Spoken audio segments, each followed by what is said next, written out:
अस्सलाम वालेकुम जी, कैसे हैं? मेरे कैसे होंगे। और जी बहुत सारे लोग जी पूछते हैं वेयरहाउस में सैलरी के बारे में कि सैलरी कितनी है, यहाँ पे एक्सपेंस कितना हो जाता है और बंदे को यहाँ पे मंथली बचते कितना है। तो इस वीडियो में इंशाल्लाह मैं आप सबको ये बताऊंगा कि यहाँ पे कितने एक्सपेंस होते हैं बंदे के और कितनी मंथली बंदा सैलरी कमा लेता है और कितना बंदे को बच जाता है किसी भी गल्फ कंट्री के। ठीक है, तो इंशाल्लाह इस वीडियो को पूरा देखिएगा तो आपको नॉलेज काफ़ी हासिल हो जाएगी इस वीडियो से। देखें, यहाँ पे जो सैलरी होती है पोलैंड के अंदर, पोलैंड का तो पूरे यूरोप के अंदर तकरीबन सेम ही सिस्टम है कि यहाँ पे आपको पर आवर सैलरी मिलती है। यहाँ पे फिक्स सैलरी नहीं होती है आप लोगों की, कभी भी पर आवर सैलरी होती है। यहाँ पोलैंड में तो ज़्लोटी चलते हैं, यूरोज नहीं चलते।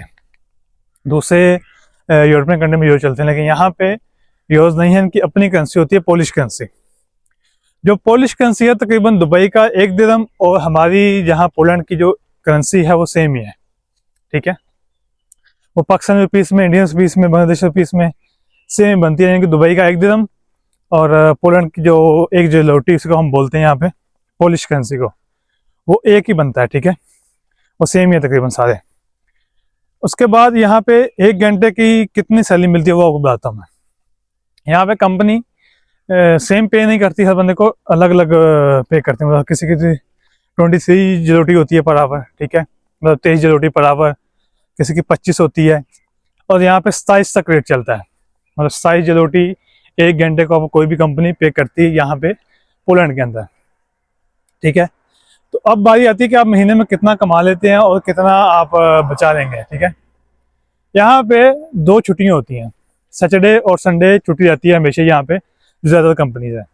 ठीक है, मतलब अगर फर्ज करें कि महीने में 30 दिन है और 8 तो छुट्टियाँ होगी आपकी। ठीक है, 4 वीक में 8 छुट्टियाँ आपकी, तो आपने 22 दिन काम करना है यहाँ पे। ठीक है, 22 दिन के बाद 2 छुट्टियाँ वैसे या 1 छुट्टी वैसे कोई हो जाती है। यहाँ पे कोई त्यौहार है, कुछ सरकारी छुट्टी है, तो यहाँ पे जो वेयर हाउस में काम कर रहे हैं उनको भी छुट्टी हो जाती है। लेकिन कुछ कंपनी ऐसी हैं कि वेयर हाउस के सैटरडे को भी काम होता है, संडे की छुट्टी होती है, कुछ कंपनी ऐसी हैं।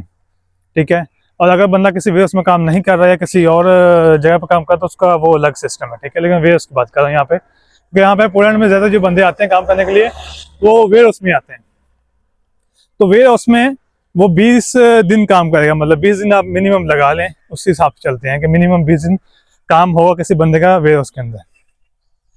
तो वेयर हाउस में तकरीबन 10 घंटे की शिफ्ट होती है, मतलब 10 घंटे लग जाते हैं बंदे के नॉर्मल, 10 से 12 घंटे।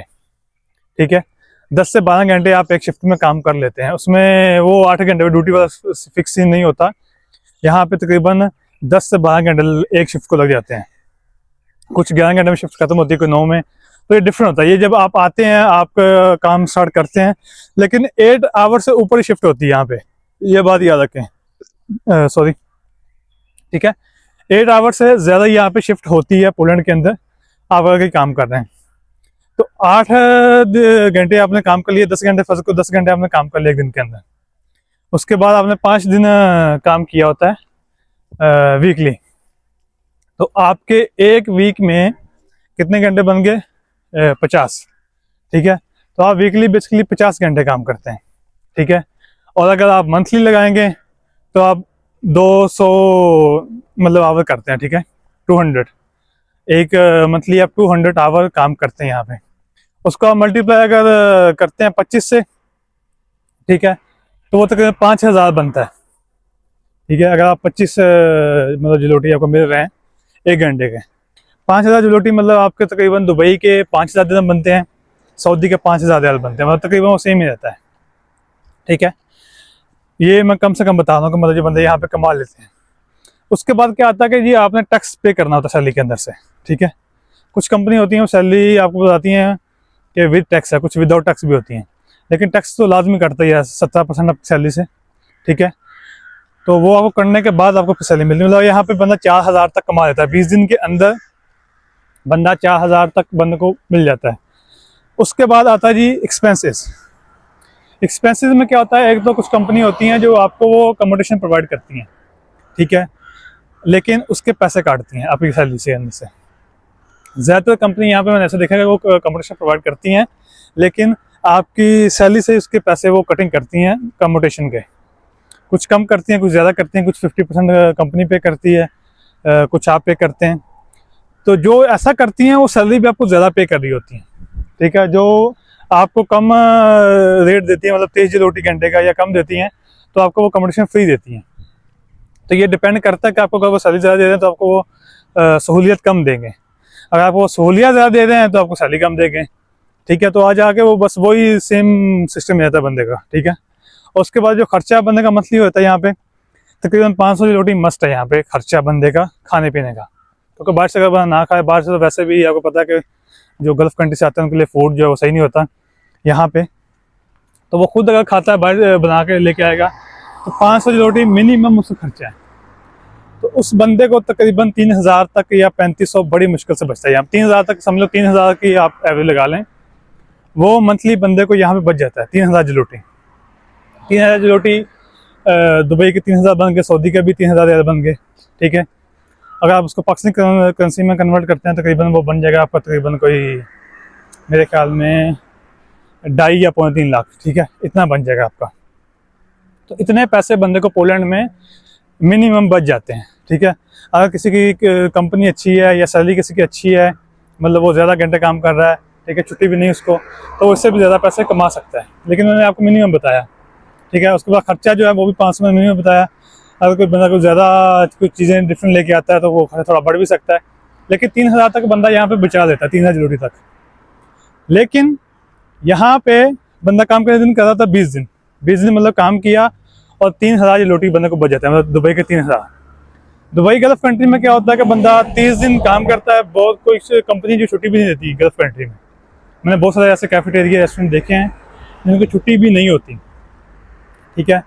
और कुछ ऐसी कंपनी जो एक छुट्टी देती है, मतलब वीकली एक छुट्टी होती है उनको। तो वो जो लोग हैं वो 26 दिन काम करते हैं और कमाते कितना है, 2000 दिरहम, 2500 दिरहम, ठीक है, इतना कमाते हैं। फिर उसमें उनसे खर्चे होते हैं।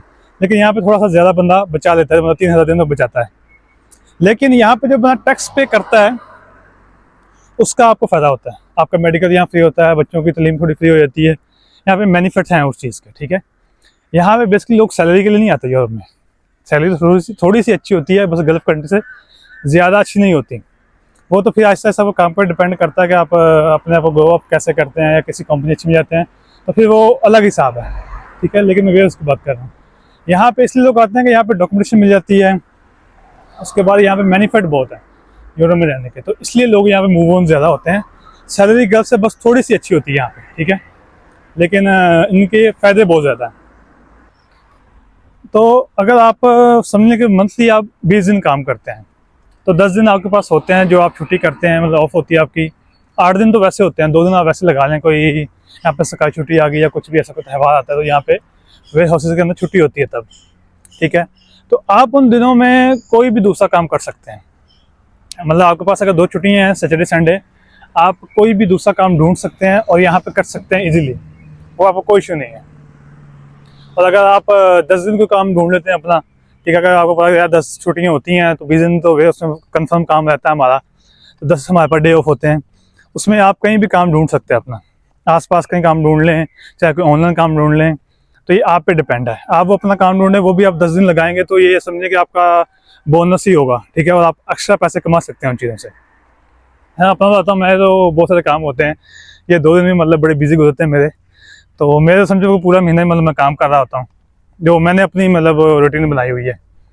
तो ये है कि बाकी जो बंदे यहाँ पे नए आते हैं वो कुछ दिन यहाँ पे काम करें, सूरत को देखेंगे, आसपास देखें क्या मतलब कैसे काम है, तो जैसा कोई काम उनको कोई नज़र आता है तो वो कर सकते हैं इजीली। मतलब 8 दिन अगर वो फ्री होते हैं तो कोई भी पार्ट टाइम कर लें, चाहे वो डिलीवरी कर लें, चाहे वो किसी शॉप में काम कर लें 2 दिन सैटरडे संडे, ठीक है। तो कहीं भी उनको काम मिलता है या कोई ऑनलाइन काम मिलता है तो सबसे बेस्ट है, घर बैठे आपको कोई ना कोई काम कर सकते हैं, यूट्यूब का या कोई भी ऐसा काम, ठीक है। तो उससे क्या होगा, आपकी सेपरेट इनकम थोड़ी बहुत जनरेट होती है कि जो आपके एक्सपेंसेस यहाँ पे होंगे वो कवर अप होते रहते हैं। और बाकी जो आप सैलरी कमाए होते हैं वो आपकी सेविंग होती है, आप चाहे वो उसमें से कोई घर भेजें, चाहे उसमें से खुद आप इस्तेमाल कर लें, ठीक है। तो बेस्ट वही रहता है, क्योंकि 8 दिन जो है वैसे बड़ी ज़्यादा छुट्टी बन जाती हैं। गल्फ़ कंट्री में जो काम करने वाले बंदे हैं वो तो महीने में मतलब 1 छुट्टी ही करते हैं, ठीक है, मतलब वीकली छुट्टी करते हैं। कुछ कंपनी हैं जो मंथली सिर्फ 1 छुट्टी करती हैं। तो सबसे बेस्ट हल वैसे यही है कि जितने भी लोग यहाँ पे आते हैं वो यही काम करें कि अपना पार्ट टाइम कोई ना कोई जॉब ढूंढें, 8 दिन वो भी कर सकते हैं। तो इससे क्या होगा, उनके लिए फ़ायदा हो जाएगा। तो अभी आप लोग समझ गए होंगे यहाँ पे वेयर्स में सैलरी कितनी है, कितने घंटे काम होता है, और बंदा कितने यहाँ पे बचा लेता है, और कितने बंदा फैमिली को सेंड कर सकता है। तो अगर आपको वीडियो अच्छी लगी हो तो इसको लाइक करें, चैनल को सब्सक्राइब कर लें। मिलते हैं इंशाल्लाह अगली वीडियो में, तब तक के लिए अल्लाह हाफिज़।